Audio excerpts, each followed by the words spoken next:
This is Deuteronomy 28:37. And it says, "And thou shalt become an astonishment, a proverb, and a byword among all nations, whether Yahweh shall lead thee."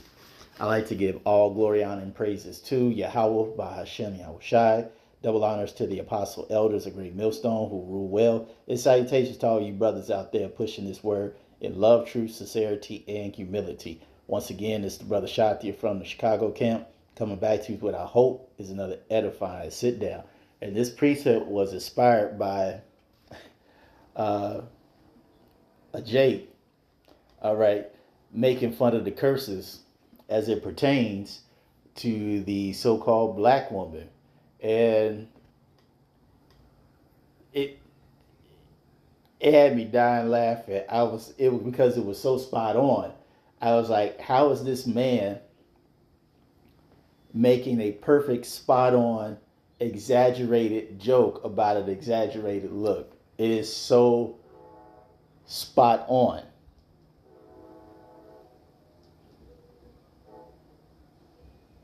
I mean, I've watched it probably about a good 4 or 5 times already, and it still as funny as the first time as I saw it, you know. Now, whether he knows it or not, he is mocking the curses that had come upon the so-called black women, all right, the southern kingdom, Judah, Benjamin, and Levi. And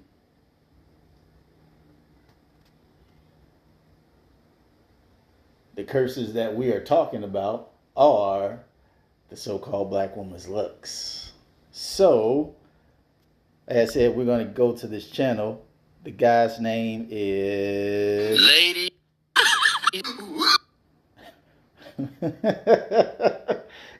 Rod J. All right. I'm gonna play 2 of his videos. All right, and you'll see what I'm talking about. Let's let this play. Oh, no. All right, ladies, listen up. When is the damn baby hair epidemic gonna come to an end? I mean, it is time for this to stop, because this is exactly what it looks like. I mean, I don't think you ladies have any idea of how ridiculous this looks. You go and pay all that money to get your hair done for it to come out looking just like this. Then you want to sit around and pose, put on your duck lips.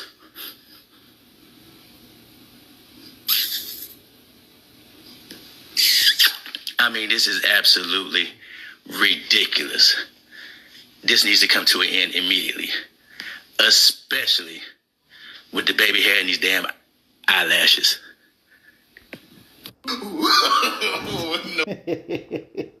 It is true. I mean, it needs to come to an end, because it's one of those things where you can't believe that somebody woke up and made all these conscious and deliberate decisions to come outside looking like a joke. Seriously. And he did another one too with the I gotta get the one with the bonnets. Ladies. This is a public service announcement.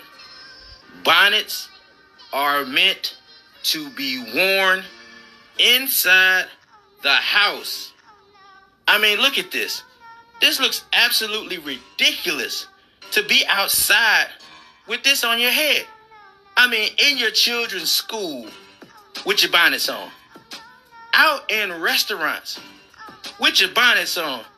And woo, it just burns me when I see y'all on the airplane with your damn bonnets on. I mean, people are laughing at you. Yes. Look at this. This looks absolutely ridiculous. Who thought this was cute to walk outside like this? I mean, come on. You gotta look at this and see. This makes no sense. Especially when y'all had them big ass eyelashes on.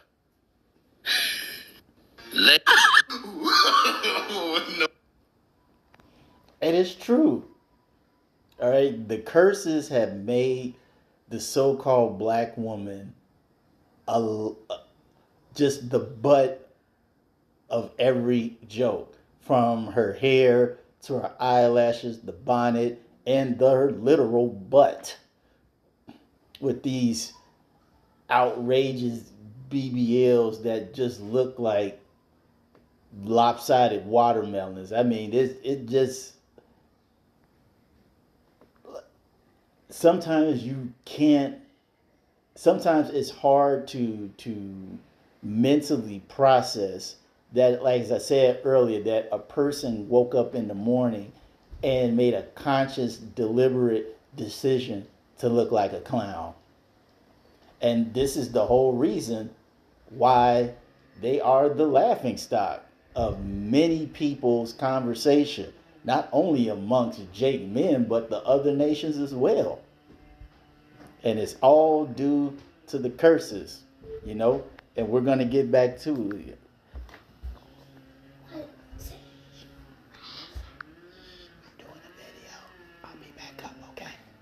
This is Deuteronomy 28 and 37. And it says, "And thou shalt become an astonishment, a proverb, and a byword among all nations, where the Yahweh shall lead thee." Now I'm going to read this in the New Linear. It says, "You will become an object of horror, ridicule, and mockery among all the nations to which Yahweh sends you." Now, we all know how we get when we're in a nice establishment. We're about to get some wine, some decent food, you know, maybe chilling out on the beach. And then when you see the bonnet brigade roll in, you just get that cringe like, oh shit, here we go. You know, your mind, half of you wants to try to see if you can enjoy the day, but the other half is just like you got 1 foot ready to leave on out the door. All right, because you know some BS is about to go down. And it says, ridicule and mockery among all the nations to which Yahweh sends you. Now let's look up those words. Ridicule and mockery. I got the word ridicule pulled up. And it says, to criticize or disapprove of someone or something through scornful jocularity. To make fun of. To ridicule means derision, mocking, or humiliating words or behavior. An object of sport or laughter. A laughing stock. The quality of being ridiculous or ridiculousness. Now, let's get the word mockery.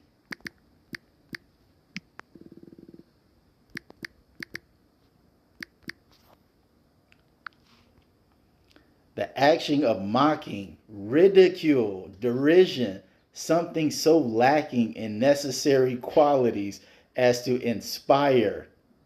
Ridicule, something that's so horribly, that's lacking. What's lacking? Common sense. They may say you don't go outside looking ridiculous like that. It's so ridiculous that you can't help but make fun of it. That's what it's saying. All right? A laughing stock. Something insultingly imitative. Is this not insultingly imitative? Because as sad as it is today, I actually have seen so-called black women that look like this. Bald on top, even with the wig, bald on top, got some crusty, dry baby hairs, and some big old cumbrellas on her eyes.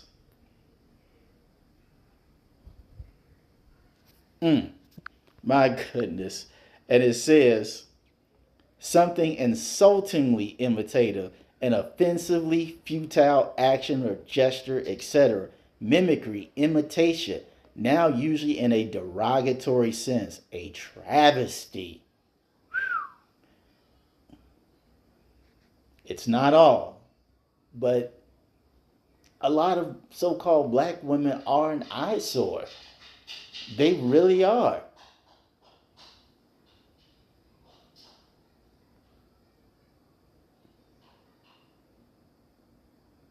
I mean, let's not even put in the fact that some of them are built like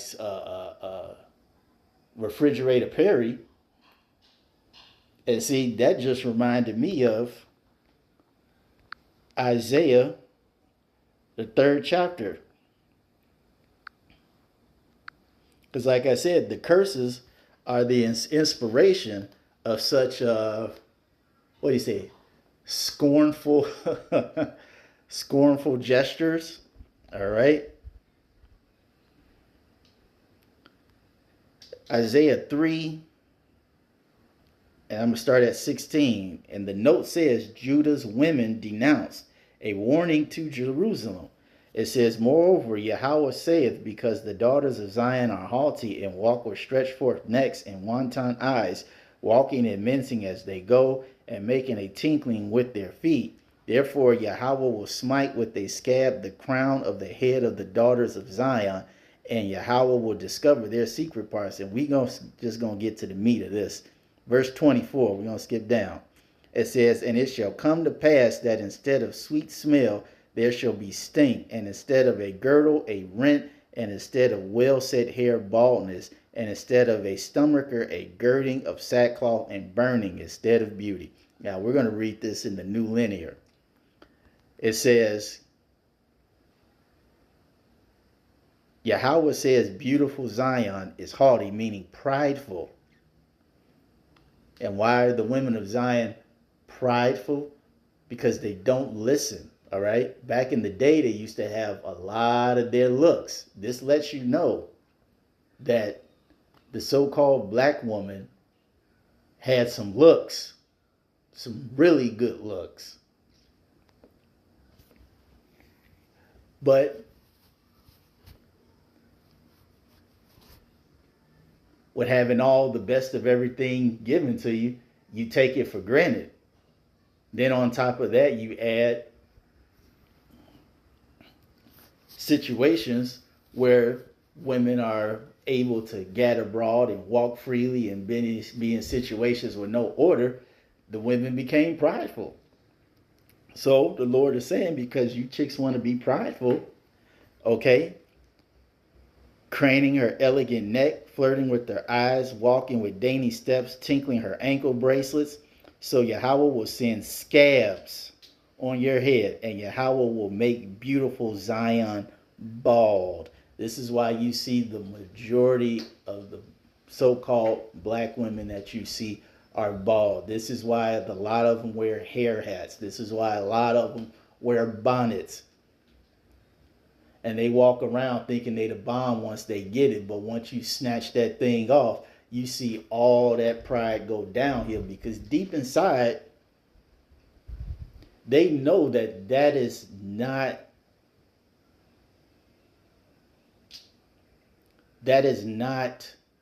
how a woman should look. Women know that they're supposed to have a beautiful thick head of hair, even if it don't come all the way down to your butt, at least down to your back where you can grow it. All right? The so-called black woman knows this. Even the Bible says, man, a woman's hair is her crown. It's a beautiful thing.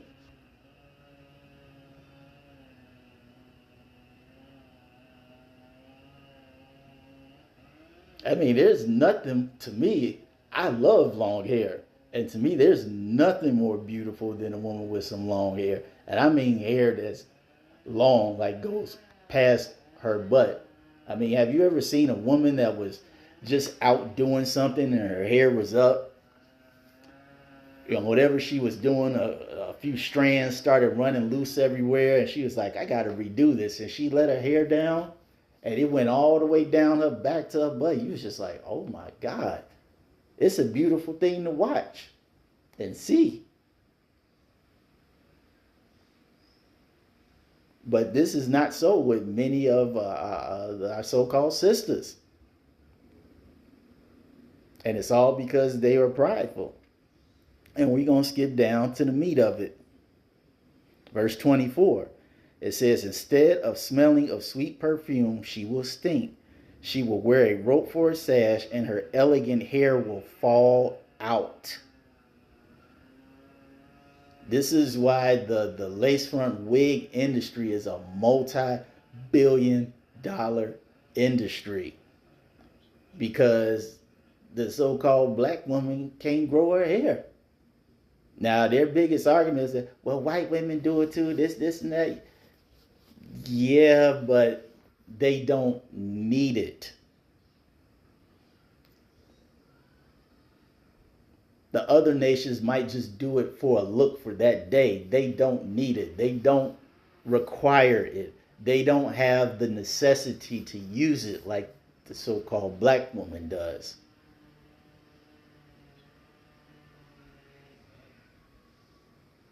Because you might have a so-called black woman that looks very beautiful in the face, but then once she take that wig off, she got like 8 patches of hair in her head, and that's it.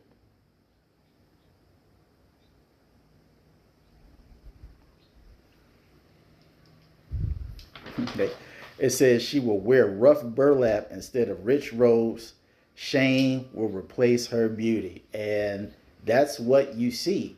Okay, you see a false sense of pride and a false sense of security when it deals with many of our so-called black women of our nation. Okay, it's false because they know at a moment's notice, when you snatch that wig off, it's a wrap. You take them umbrellas off her eyes, it's a wrap.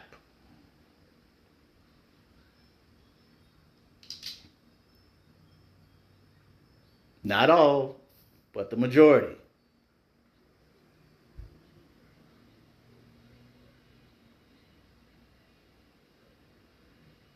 And see, they try so hard to cover up that shame that, as we read earlier, it's made them the sign of horror and ridicule. A proverb and a byword. It has made them the laughing stock. Where you got guys like this just coming on. Lady. Guys just coming on and just making videos just talking about how ridiculous it is.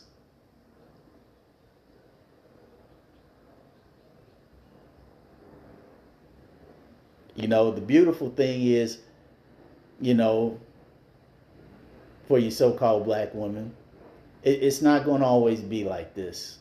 You know, in the kingdom, you all are going to look absolutely fantastic. I can't even begin to put in words how fantastic you all are going to look in the kingdom. A couple of years ago, the Lord gave me a vision of the kingdom. And I remember in the vision, I had a chance to see the so-called black woman. And I believe my specific words were, when I did the video on it, she was a thing of beauty, a beautiful creature to behold. I mean, I haven't seen anything in my personal life, on a computer, drawn in a magazine, nowhere. There was nothing that I have seen in this entire world that can compare to the beauty of this so-called black woman that I saw in my vision. She was dark, chocolatey, not a blemish. Her skin was shining. I mean, whoo, she was shiny, beautiful, humble, and she had her head covered, not as in like a full covering, but kind of like a do-rag around, if you want to think of it like how pirates do. When you see the depiction of pirates, how they have the do-rag, but it covered up the top of her head, and she had a extremely thick set of beautiful hair that went down below her knees.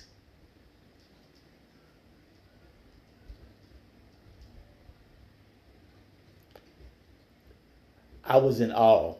I mean, I'm still in awe when I think about it, but that's how you all are going to look in the kingdom. You know? So as of right now, for those sisters that, just so happen to be in this situation and you trying to do the right thing, hey, just stay encouraged. It's not going to always be like this. All right. Your beauty will be restored. And if I didn't see it in an unbelievable way. But that's all I wanted to say on this. I hope you all were edified. Until the next time, we're going to say shalom.